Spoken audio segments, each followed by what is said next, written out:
Hello दोस्तों, good morning. मैं हूं शुभम और आप देख रहे हैं मेरे यूट्यूब चैनल नेचुरल ब्यूटी में आप सभी का स्वागत है।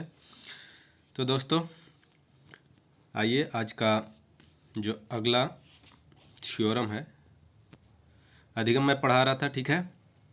अधिगम में बता दिया था आप लोगों को क्या, थॉर्नडाइक, स्किनर, जीन पियाजे, Gagne, Guthrie, Bandura, Lewin, Kurt Lewin इत्यादि, ये सब चीज़ों इनके जो अधिगम के सिद्धांत थे ये सब बता दिया था। अगर नहीं देखे होंगे तो पिछले वीडियो में जाकर देख सकते हैं। तो आइए आज स्टार्ट करते हैं हम लोग अधिगम वक्र, ठीक है। अधिगम वक्र क्या होता है, तो देखिए दोस्तों, अधिगम वक्र, अधिगम वक्र यानी कि लर्निंग कर्व, क्या बोलते हैं इसको, अधिगम वक्र को लर्निंग कर्व बोल सकते हैं, ठीक है। याद रखिएगा इंग्लिश में भी लर्निंग कर्व। तो अधिगम वक्र ऐसे चार प्रकार के होते हैं। पहले देख लीजिए कि अधिगम वक्र बोलते किसको हैं, ठीक है। अधिगम वक्र क्या होता है, यह सीखने की प्रगति को दिखाने वाला वक्र है। वक्र का मतलब कर्व है। यह वक्र बताता है कि कितने प्रयास या अभ्यास करने के बाद सीखने की मात्रा कितनी रही, ठीक है।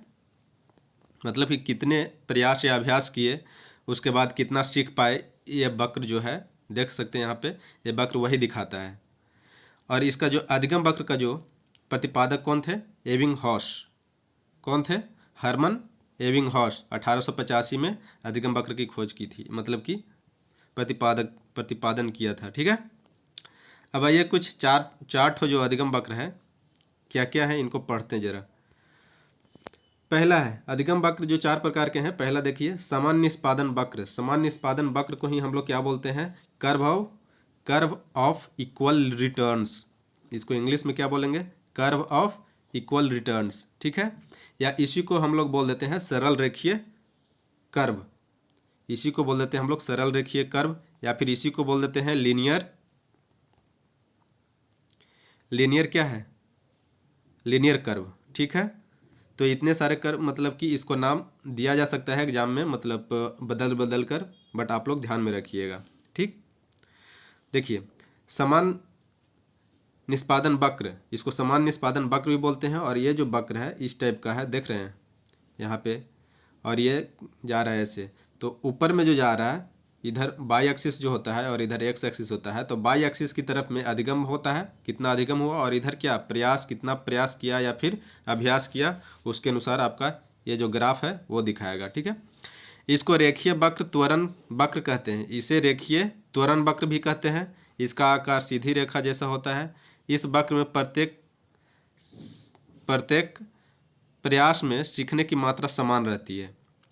मतलब कि यहाँ पे देख रहे हैं कि ये समान गति से सीखते जा रहा है, ठीक है, ना तो बढ़ रहा है ना घट रहा है, ये समान गति से एक ही गति से सीखते जा रहा है, तो सीखते जा रहा है। इसीलिए इसको बोला जाता है समान निष्पादन वक्र या फिर रेखीय वक्र बोलते हैं, सरल रेखीय वक्र, ठीक। नेक्स्ट आइए वर्धमान निष्पादन वक्र। वर्धमान निष्पादन वक्र को और किन नामों से जाना जाता है, तो इसको जाना जाता है आपका पॉजिटिव एक्सेलरेशन या फिर कनकेव। इसी को बोलते हैं हम लोग कनकेव वक्र, मतलब कि कनकेव कर्व बोलते हैं, ठीक है। या इस कनकेव कर्व का मतलब क्या हो गया, अवतल, हिंदी में क्या बोल सकते हैं, अवतल वक्र। तो ध्यान में रखिएगा ये सब नाम, कनकेव कर्व, अवतल वक्र, या फिर इसी को पॉजिटिव एक्सेलरेशन वक्र भी बोलते हैं, या फिर इसी को वर्धमान निष्पादन वक्र भी बोलते हैं, ठीक है।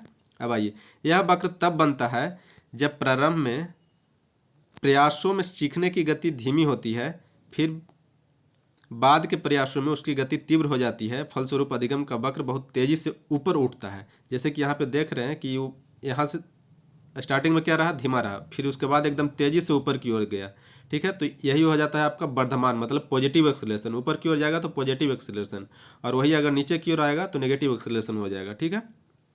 नेक्स्ट वक्र जो है ह्रास निष्पादन वक्र। ह्रास निष्पादन वक्र, इस वक्र में क्या होता है, इस वक्र में प्रारंभ के प्रयासों में सीखने की गति तीव्र होती है, परंतु बाद में प्रयासों की गति धीमी हो जाती है। यहाँ पे जैसे सीखने की वक्र तो पहले सीधा गया, उसके बाद क्या हो रहा है, नीचे की तरफ आएगा ये, तो ये यही हो जाता है आपका नेगेटिव एक्सेलरेशन कर्व बोल सकते हैं इसको। इसका नाम क्या है, ह्रास निष्पादन वक्र का और नाम जो है नेगेटिव एक्सेलरेशन कर्व, या फिर बोल सकते हैं इसको कॉन्वेक्स कॉन्वेक्स कर्व, ठीक है, या फिर उत्तल वक्र बोल सकते हैं, उत्तल वक्र बोल सकते हैं। तो ये सब याद रखिएगा आप लोग, इसका नाम बदल बदल कर दे सकता है। नेक्स्ट आइए आप, हम लोग एस आकारीय वक्र, एस आकारीय वक्र को ही इंग्लिश में बोल सकते हैं एस शेप्ड कर्व बोल सकते हैं, ठीक है।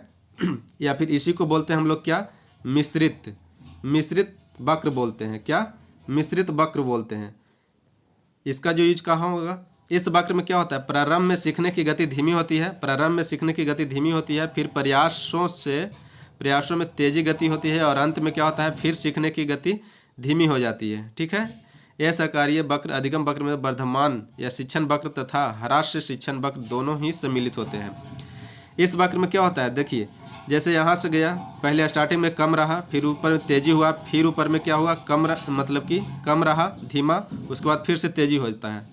तो इस वक्र में जो होता है दोनों मतलब कि आ जाते हैं, इस वक्र में दोनों आ जाते हैं। दोनों में कौन कौन, एक कनकेव भी आ जाता है, ठीक है, और कन्वेक्स जो कर्व होता है, कन्वेक्स कर्व, ये दोनों आ जाता है। किस में आता है, तो एस आकारीय वक्र में आता है, ठीक है। तो दोस्तों आज ये अधिगम की वक्र इतना ही था, आप लोग ध्यान में रखिएगा, ठीक है। मिलते हैं फिर नेक्स्ट वीडियो में, तब तक के लिए धन्यवाद। वीडियो अच्छा लगा होगा तो लाइक कीजिए, सब्सक्राइब कीजिए और अपने दोस्तों में शेयर करते रहिए, ठीक है दोस्तों।